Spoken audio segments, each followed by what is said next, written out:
The Halo Infinite ranked reset just happened. So in this video, we're going to break down the top ways to dominate ranked post reset so that you can easily get a high rank, whether it's the rank you had before or even further beyond. There's a lot of tips and tricks in this video that I'm going to break down. And there's never been a better time to get Onyx than our special Get Good 50% off sale, allowing you to access all the VOD reviews, the strategical analysis, the mechanical guides, and so much more. If you want to climb incredibly quickly, do yourself a favor and go check it out right now down below.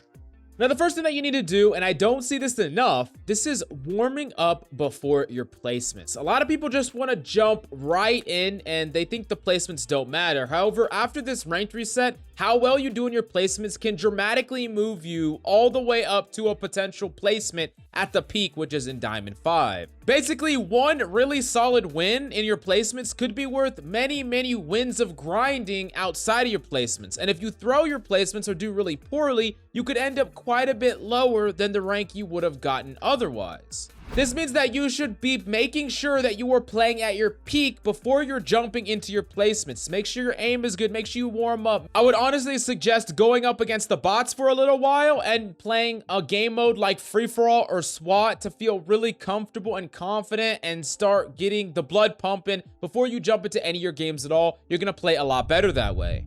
Now, the next tip that I would actually give you is place the role that you want to grind least first. So basically, you're using one of the roles as a pseudo alt account, an alternate account to get you back in the swing of things and kind of give you a benchmark for where you need to go from here, but you're not actually directly affecting whatever main account you want to grind. So let's say you really want to grind solo duo on controller, play the crossplay mode first, do the placements in that first, and then you can hop over and do your solo duo when you're feeling confident after you put in the reps. In a sense, because there's a separation between cross and your solo duo, you get a free alternate account on the same freaking account.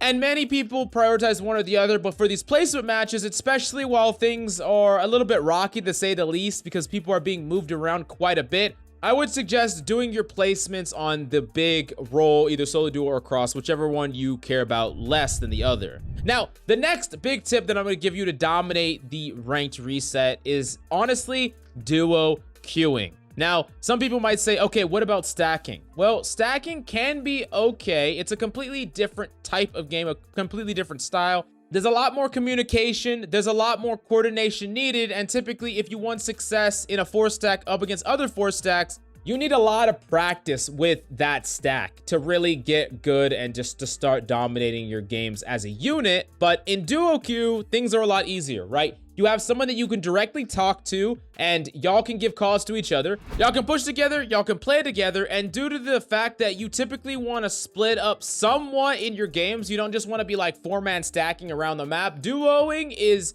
one of the best ways to climb in my personal opinion, and it's the easiest way to climb without completely cluttering comms in a 4-stack. It's a lot easier to duo just on the fly than it is to start up a squad. Now, the next big tip I have for you to dominate the ranked reset, and this is what I've noticed after VOD reviewing a lot of different players and coaching them as well, players don't use the sandbox that much. You use the battle rifle, and that's pretty much where it ends, right? A lot of players don't think about their pathing around the map. I want you to think about what weapons you like to use outside of the battle rifle, and when you spawn in, think about the pathing you can take to get a weapon or an item that would benefit your playstyle on the way to push whatever objective or take whatever space. So if you like, let's say, the Mangler and the Thruster, have a pathing set so that you grab the Thrust, you grab the Mangler, and then you wrap freaking rocket launcher on Bazaar, or whatever the case may be. That is just a natural path that you can do right off the rip, and you're putting yourself in much better situations to utilize a lot of these items and a lot of these weapons that maybe you haven't been putting that much stock into actually grabbing and using. So I would highly suggest doing that. And as a general rule of thumb, it's always better to have a secondary weapon that you don't really like that much than having no secondary weapon at all.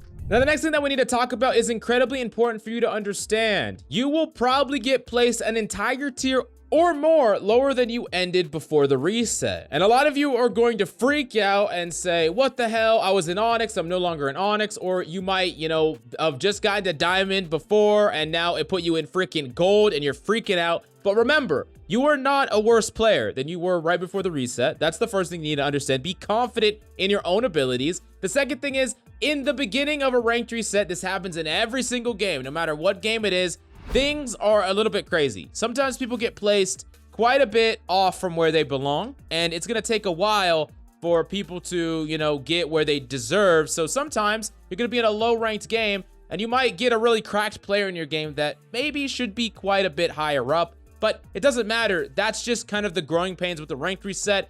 But you deal with it and do resets because it helps the longevity of a healthy ranked environment. So it, you know, has, you know, some pains, but eventually it all works itself out. But in the meantime, things might feel a little bit crazy. Things might feel a little bit weird. You might be getting bodied by people around you and think, wow, maybe I do deserve this double rank down. But realistically, these players might have been quite a bit higher, or these players might have been the same players that you were playing with before the reset. So please keep that in mind and don't freak out too much. Another thing that you need to understand now, getting the higher ranks, Diamond and Onyx and upward of Onyx, is going to be much more prestigious, much harder. That means if you barely touched Onyx and that's where you've stayed, then you're probably closer to something like a mid-diamond player right now. So if you want to get back to Onyx, you're going to need to have a lot more impact. You're going to need to improve as a player. And that's just something that we're going to all have to get used to. It's definitely a little strange in that regard because you could hypothetically have a player that got to Onyx, but then can no longer get to Onyx in the future. So it's definitely interesting in that regard. We're going to have to see just how prestigious they're going to make Onyx. I've said many times that I wanted an even higher rank than Onyx, but if they're making Onyx super, super hard to get, then it does a very similar thing as a higher rank would do, right? It's just making Onyx that higher rank, and it's making Diamond a lot more like lower Onyx or even, you know, mid Onyx, which is interesting. Now, speaking of ranked resets, if you want to not deal with the randomization or the craziness that is a ranked reset, sometimes it's actually best to play on that off queue or play on an alternate account until a couple of weeks after the ranked reset.